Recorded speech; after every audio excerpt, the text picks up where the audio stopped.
It's the final crossover Thursday show of the year. David Harrison, co-host of LockedOn Washington Football, will join us shortly. But first, we'll get you caught up on all things New York Giants coming up next on the Locked On Giants podcast. You are Locked On Giants, your daily New York Giants podcast. Part of the Locked On Podcast Network, your team every day.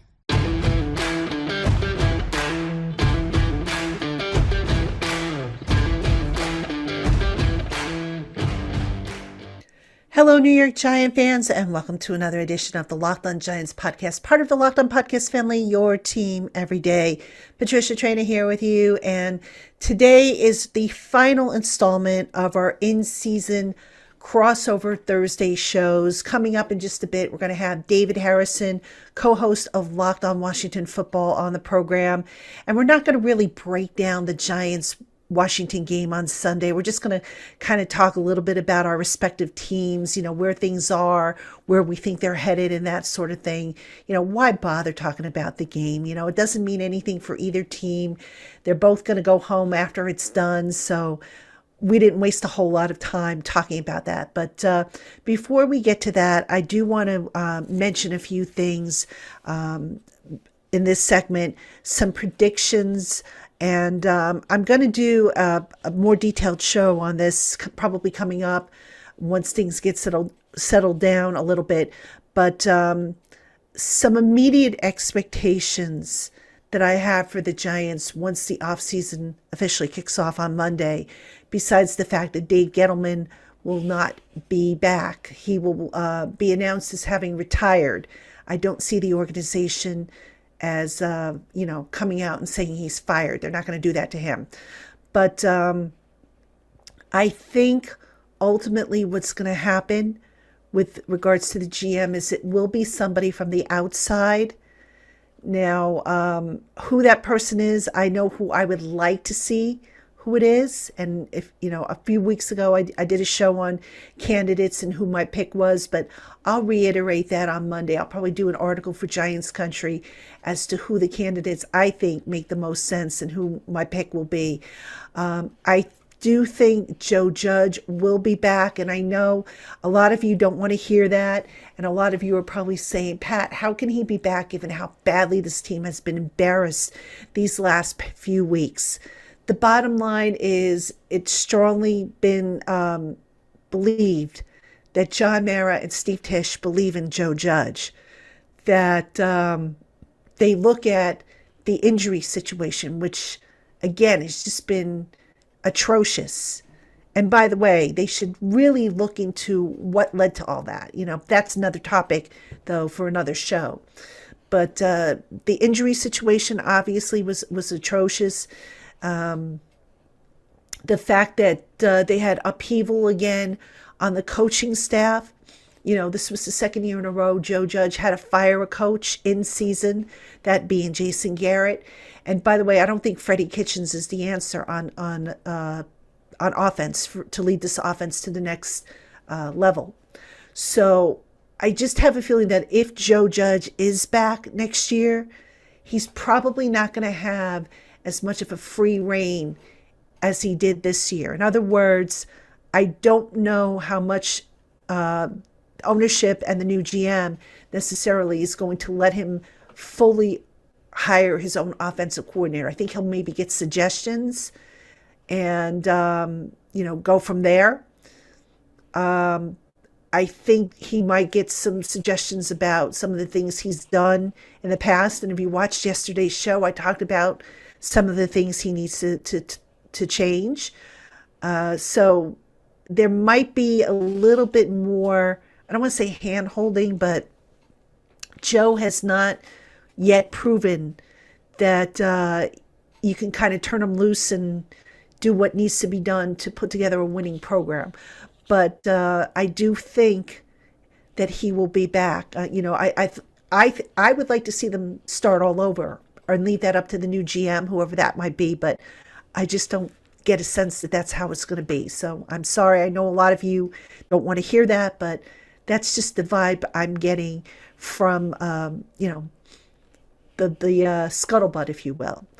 The other thing that I don't see happening, you will not see, I don't think, Daniel Jones's fifth-year option be picked up, nor do I think you will see Dexter Lawrence's fifth-year option picked up. People forget, we talk so much about Daniel Jones and his option year. Well, Dexter Lawrence was the number one pick in that same draft class, and I don't see his option year getting picked up. So the Giants, as I've said before, are just not going to be in a position to spend big money in free agency. They're not going to be in a position to spend on contract extensions, which, by the way, that's going to apply to Saquon Barkley. Jones and Lawrence, they don't have to worry about them this year. But Barkley, if he's looking for that contract extension, I don't think he's going to get it this year.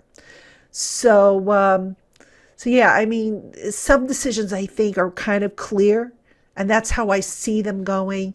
I know, again, that retaining Judge is not a popular one amongst some of you, and I fully expect some of you will let me know about that, but that's sort of how I see it happening. Now, can that change? It sure can, but, you look back and you see, what's kind of been leaked out already and what's been said, and I just don't see the Giants pressing the reset button, even though I would love to see them do it like they did when, with George Young. And there are reasons for that I'll try and make sense of if that's what it comes to. But, let's see what they end up doing and who they end up targeting for their GM position. Hopefully they will cast that wide net and they'll bring in somebody who they can live with for the next decade plus.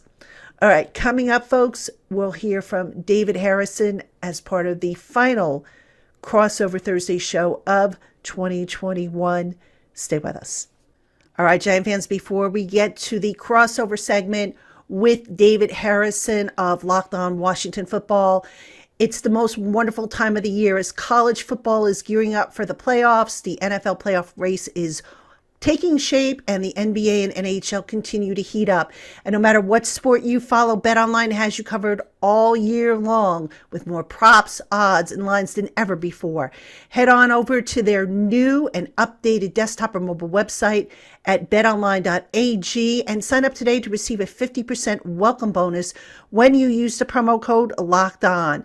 Don't wait to take advantage of all the amazing offers available. Visit betonline.ag today and get your 50% welcome bonus with the code LOCKEDON. All right, welcome back, everybody, to the crossover segment of the LockedOn Giants podcast and the LockedOn Washington Football Team podcast. Patricia Traina here with you, and David Harrison, co-host of LockedOn Washington Football, is with me. And folks, we have made it to the end of the regular season, a disappointing season, not just for the Giants, but also for the Washington Football Team, the defending the old defending NFC East champions, not even in the playoffs this year. And David, it's just been one heck of a season, I think, for both of our teams. Yeah, it's one of those chapters I think that both sides are going to be happy to kind of put an end to coming here into this game. And for all intents and purposes, I mean, really, as it relates to the 2021 NFL season, this game really doesn't matter, in the grand scheme of things. But I think both fan bases, obviously the media members and the teams themselves, really what this is going to do is kind of launch us into the next step for each franchise and what's going to happen moving forward. I mean, Patricia, we probably already have our opinions, right? I think you already probably know, like Daniel Jones, like you probably know what you want the Giants to do or think they should do with Daniel Jones, just like Chris and I do with Taylor Heineke, Kyle Allen, the quarterback situation. So more so it's just the teams getting more film on some of the players, maybe that they need more film on, reassuring some things they already assume. And then then we kick off into the offseason and start talking battle plans for free agency re-signings in the NFL draft. Right. Now, I want to start off by talking, just a little different here. First, I want to talk about how Washington has changed personnel-wise since the Giants first saw them in week 2. And then I kind of want to spin ahead a little bit because you're right. This game, I don't think a lot of people, maybe outside of the players and coaches, care about how this game turns out. But give us an update on some of the biggest changes in personnel from week 2 to here we are, week 18. Yeah, I mean, obviously, we'll start with maybe the positive, I guess, that Taylor Heineke isn't a first-time regular season starting quarterback. Now he's got some experience under his belts. Honestly, hasn't looked a whole lot better. Really, there have been spurts and stretches of time that he's looked a lot better. I think, when we saw them play the New York Giants the last time, we saw Taylor Heineke kind of being allowed to stretch the field a little bit more, and they kind of allowed him to take shots more often. I think now what we're seeing is really Scott Turner in the offense in Washington has really kind of asked Taylor Heineke to shorten up the passing game, take the checkdowns a lot more often, more designed intermediate type passes. But we've also seen them moving the pocket a little bit more in the most recent weeks. Still not as much as kind of I would prefer them to, but I think that if they had an inkling that Taylor Heineke was the quarterback of their future, maybe we would see more movement, by design. But at the same time, as an offense coordinator, designer of an offense, do you really want to make wholesale changes to your offense to accommodate an athletic quarterback when that athletic quarterback isn't necessarily going to be the guy in the future? So it's a little bit of a give and take there. On the defense side of the ball, I think the most important, obviously, the biggest thing that stands out is the absence of Chase Young. He's not going to be on the field. Montez Sweat may or may not be. Honestly, at this point, I don't expect Montez to play. I think that he missed last week because of the death of his brother. He's still dealing with all the fallout of that, and obviously being there for his family and taking his time to mourn.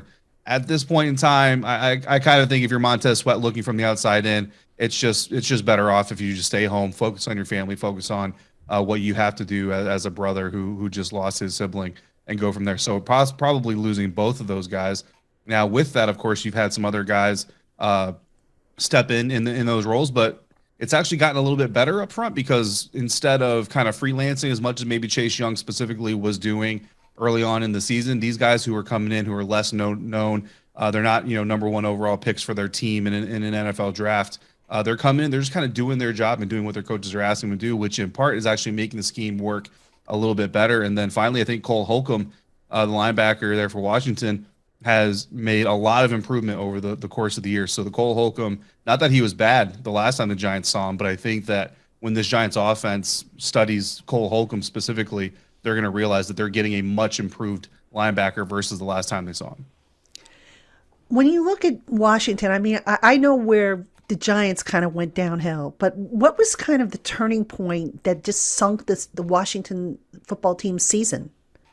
Honestly, I think it's the injury to Ryan Fitzpatrick. There's no telling necessarily how much better the team would have been with Ryan Fitzpatrick, with him versus without him. But you look at that Los Angeles Chargers game alone, Taylor Heineke having to come in to replace an injured starter and some of the things that come along with that, not being prepared as a starter all week long. I know every backup says they prepare to start, no matter what, but the reps in practice are important, and the way that the offense is designed is important. And granted, Ryan Fitzpatrick a little bit more mobile than I think people gave him credit for, but a much better passer, especially down the field as far as arm strength and accuracy are concerned, and much more fluid in his decision-making process than young, inexperienced Taylor Heineke is. So you go through the first part of the season before the bye week, and you have games against the Kansas City Chiefs, games against the Green Bay Packers, the Denver Broncos, and that Los Angeles Chargers games that I think if you have smarter and better quarterback play, Washington can win that game. And the defense wasn't playing up to snuff to begin with, but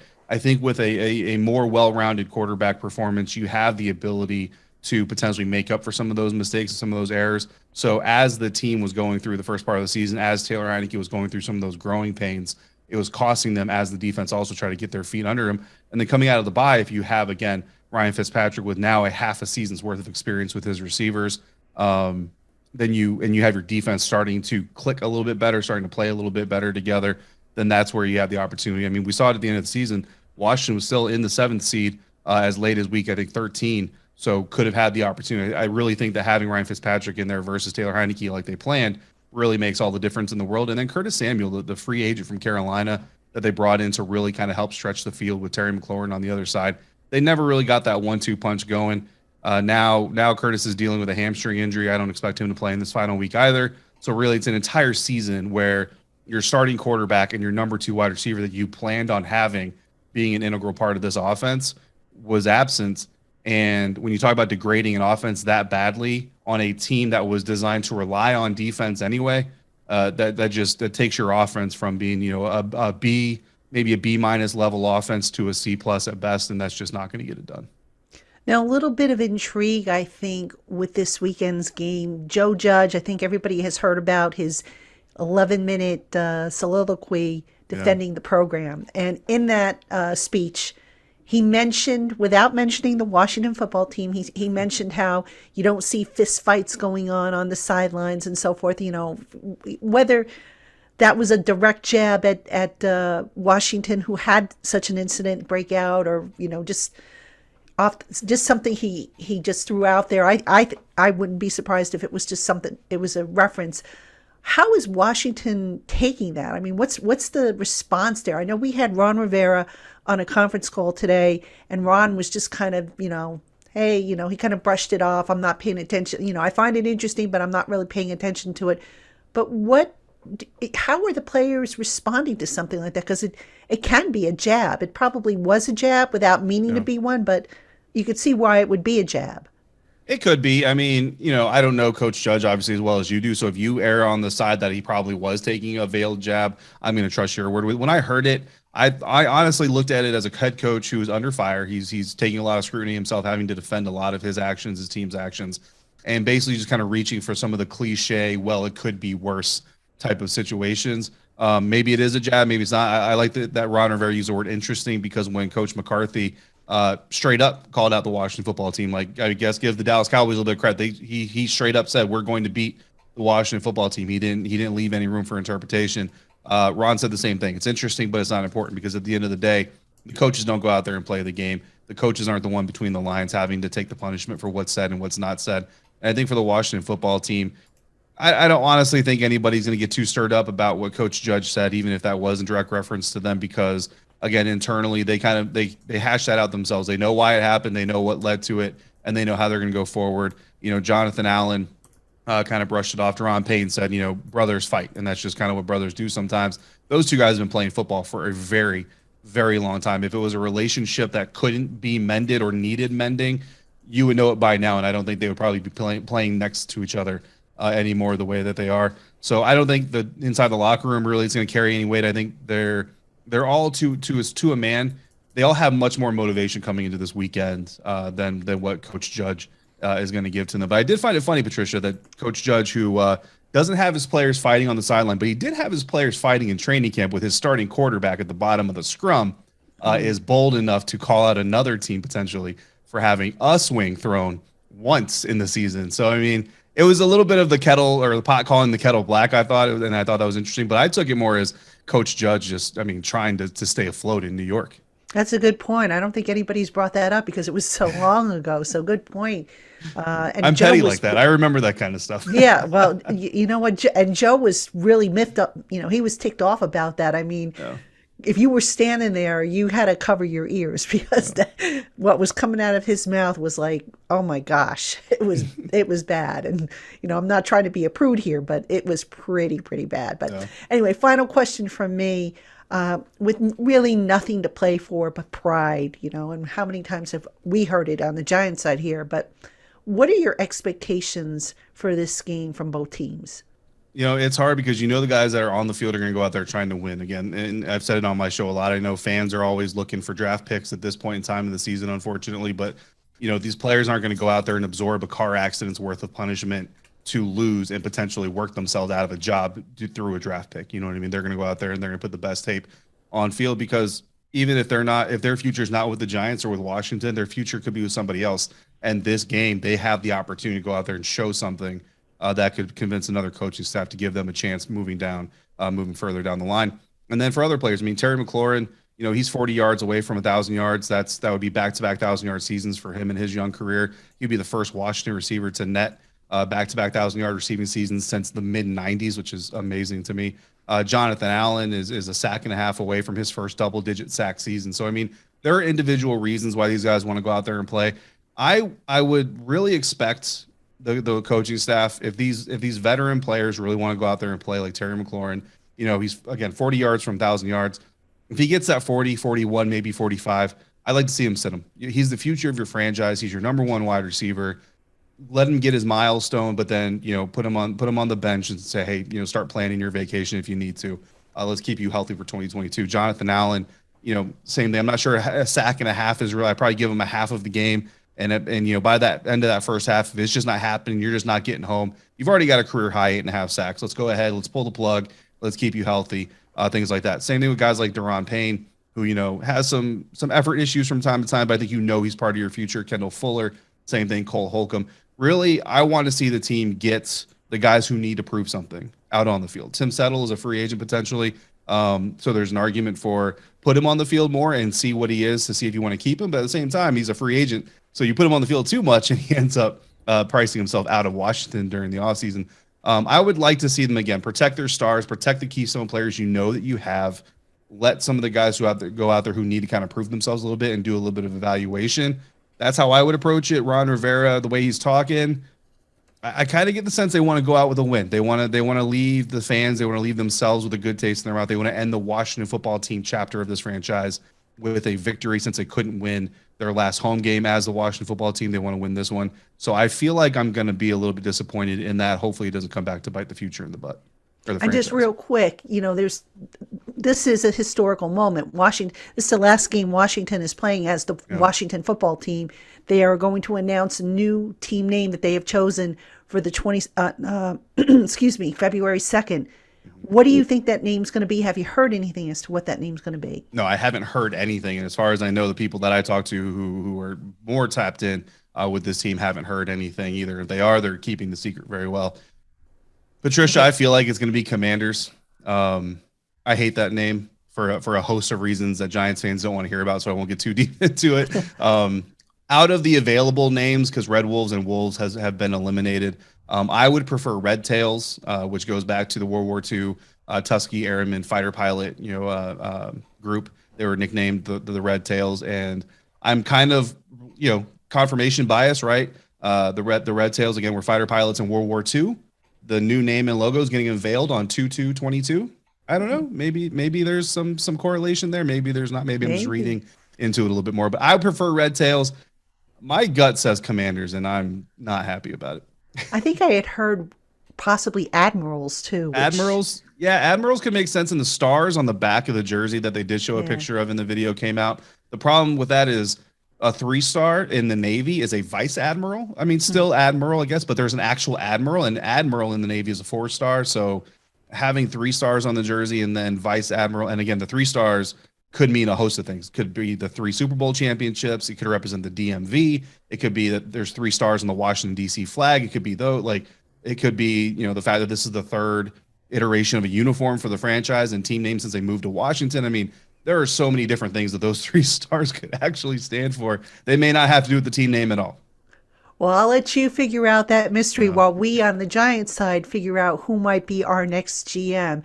All right, folks, coming up, David's going to ask me about the Giants, but first, got to tell you about Get Upside. If you buy gas, you've got to get the app Get Upside. Get up to 25 cents for every gallon of gas every time you fill up at the pump. Just download the free Get Upside app in the App Store or on Google Play right now and use our promo code Touchdown when you sign up, and you will get an additional 25-cent bonus per gallon every time on your first fill up. That's up to 50 cents cash back per gallon on your first fill up with that promo code Touchdown. Don't pay full price at the pump anymore. Get cash back using the free Get Upside app and cash out anytime at the pump to your bank account, to PayPal, or get an e-gift card for Amazon and other brands. Again, that's Get Upside app, and that promo code for 50 cents off per gallon on your first fill up is Touchdown. All right, guys, back now. Crossover Thursday here in the Locked On Podcast Network. Locked On Giants, Locked On Washington Football Team. David Harrison and Patricia Traina talking about this Week 18 matchup, this final game between these two divisional foes, and the final game for each for the season, because it's over after this. No matter what, win and go home, lose, you still go home. It doesn't matter what is going to happen. Patricia, let's talk about quarterback. Let's just dive right into it, right? Daniel Jones, we talked earlier in the season. The conversation during the off season was all about this is the prove it season for Daniel Jones. Like Baker Mayfield looks to be going into his prove it season next year if the Browns don't make the playoffs, especially. this kind of was that season for Daniel. I'm looking at mock drafts because, again, Washington season is over after this week. And right now, the New York Giants have two picks in the top 10, potentially getting better depending on how the rest of the season wraps up. But I haven't seen a lot of quarterback going to New York in those the top 5 picks. The one they have is 5th right now. One is 8th. I've seen edge. I've seen offensive lineman. I haven't seen quarterback. Does that mean the Giants are sticking with Daniel, or does that mean they're going veteran, or I don't know, Mike Glennon? Oh gosh, no, no. If they go with Mike Glennon, I think you're going to see a revolt. Oh my gosh, no. I think the reason why you don't see quarterback is twofold. Number one, you got to fix the offensive line. All right. Until that is done, I don't want to talk about quarterback. I don't want to talk about receiver or tight end, which is another position they're going to need to redo on that offense. I don't want to talk about running back. Fix the offensive line. That's got to be priority number one. Look, you look at some of the teams around the league who, before drafting their franchise quarterback, Buffalo, Kansas City, Cleveland, you can make that argument up there. What did they all do? They put a solid offensive line in place. Then they bring in the young quarterback, and then it just makes their lives easier. And then it's up to the quarterback to do their thing. So the Giants, what I think they're going to do is Daniel Jones will be back next year. All right. Assuming that neck injury that ended his season isn't career ending, which right now nobody is saying that will be the case. Bring him back next year, decline his 5th-year option. I would not pick that 5th-year option up. If he steps up and he performs, guess what? Now you're in good shape. You've got your long-term franchise quarterback. If he struggles, you're probably going to have another top 10 pick anyway next year. So, or when I say next year, in 2023. Right. So then you can go and get your quarterback if you need to, because let's face it, right now, is there any consensus on who the top quarterback is in this draft? I think I read different opinions every day as to who the top guys are. So not really a good year, I think, if you're looking for that blue chip, stud quarterback. Yeah, no, absolutely. I mean, I think, quarterbacks get overdrafted every year. That's really no secret. I like guys like Sam Howell. I like guys like Desmond Ridder, but I don't see a slam dunk NFL quarterback out of any of them. And I'm a huge advocate for not drafting any quarterback. If you're going to draft a quarterback, especially that high, draft your quarterback. Don't just go get a quarterback for the sake of getting a quarterback. So if the Giants don't see, the next franchise quarterback out there, then yeah, I think you're absolutely right. You got guys like Evan Neal coming out of Alabama, Tyler Linderbaum. I mean, you can get both of those guys arguably in the top 10 and really set your offensive line up for success, no matter who the quarterback is. And then, I don't know, maybe go get a Jameis Winston. I'm very familiar with Jameis. Let Jameis and Danny Dimes battle it out. Either way, you're going to be entertained. No matter which quarterback you end up with, you're going to be entertained. And that's what you pay for when you buy that ticket. So I like that answer. And look, you drafted a kid in the first round. There's nothing wrong with giving him his entirety of his first contract to go figure it out. And like you said, if it does get figured out, then you're basically good to go. And honestly, you're going to be able to pay Danny a little bit less than you're probably going to pay him, if he had 2 great seasons coming off his rookie contract versus 1. You're saying, yeah, but look at those other 4, Dan. So let's not get too crazy with breaking the bank here. Save a little bit of money in that second contract. Maybe go get yourself some other players. And like you said, if Danny Dimes proves that he's not worth the offensive line investment that you just gave him, you're probably picking in the top 10, and you can go get yourself maybe another blue chip quarterback. And hopefully this next crop in 2023 will actually have a blue chip quarterback. So let's talk about this game a little bit, Patricia, because the guys are going to play it. They're going to go out there. They're going to punish each other. They're going to punish themselves, and they're going to go out there and they're going to play this football game. And it's going to be a hard-fought game. I think we have a lot of confidence in that. The injury report to start off the week is incredibly long. I mean, and you got some important names here. Will Hernandez, Darius Slayton is on there. Andrew Thomas, speaking of offensive line, right? Who do you actually expect to be playing in this game from these guys that aren't like a guy like Dexter Lawrence? Is he going to be able to ramp up as the Giants have him listed fast enough to get back on the field? I really don't know because, look, it depends on how badly they were affected. Lawrence tested positive for COVID.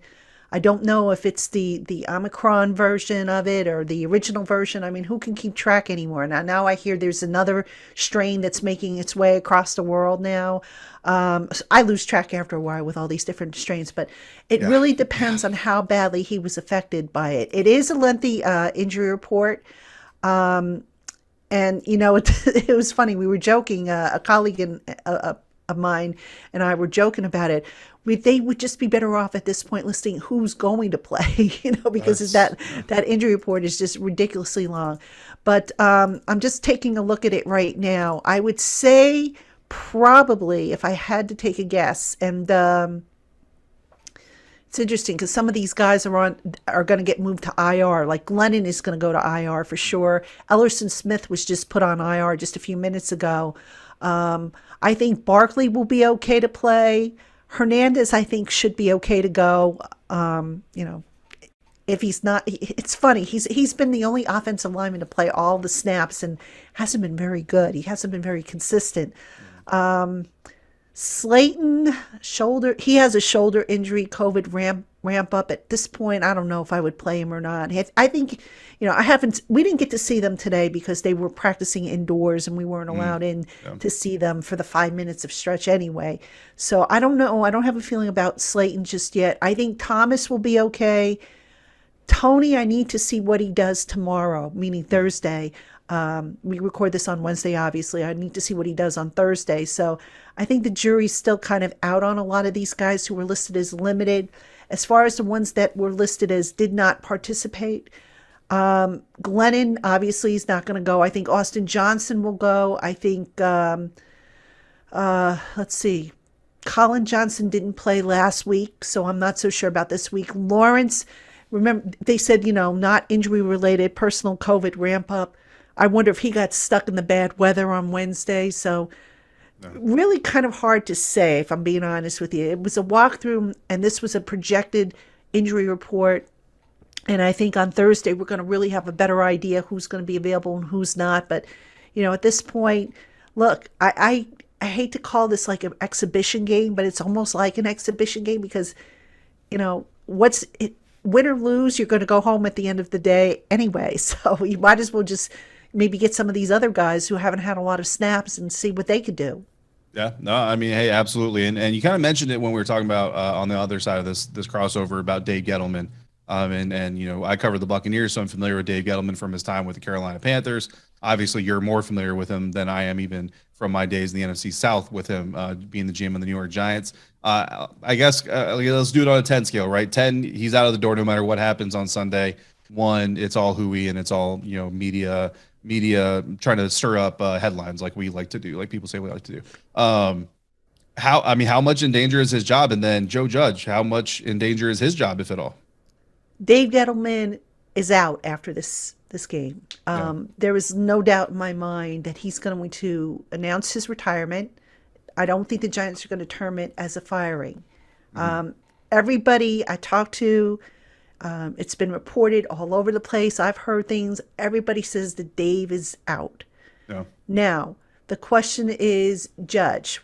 Now, from what I have heard, he's I don't want to say he's safe because he's not 100% safe. Certainly, if you had asked me this like 4 or 5 weeks ago, I would have said, oh, he's safe. He's coming back. But you look at how the team has lost. You look at, some of what's been said and what's been done. And if you're Giants ownership, you cannot, in my opinion, you cannot say to the next GM, well, we're going to, let you do what you need to do to fix the roster. But, you've got to keep Joe and you've got to keep Daniel. Yeah. No, you've got to say to that GM, whoever he or she might be, you got to treat him like George Young and say, look, we're hiring you to fix this mess. Do what you got to do, and you'll have absolutely no interference from us as to what you keep, as to who you keep, what you do, and so on and so forth. And I think if the Giants can do that, then we'll have to see. I mean, look, with all due respect, I like Joe Judge as a person, and I was very optimistic that he might finally put an end to this revolving door of coaches. Right. But that said, and I recognize the injury situation. I also recognize, the COVID challenges and stuff. Everybody's got that, though. So what I look at is how well is this team prepared to play? And we keep hearing about the culture. We keep hearing about how great they practice. We keep hearing about how tight they are. La-di-da. They could be singing Kumbaya every week. All right. Every day in the locker room. I don't care. I want to know, why isn't it translating to the field? Yeah. If you're practicing as well as you claim you are, if you get along like brothers, shouldn't that translate over to the field? And you see, the special teams, for example.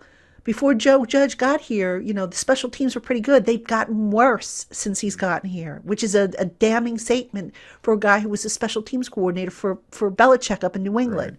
Right. So you see the discipline issues, and I'm talking about on the football field, mind you. I'm not talking about, off the field.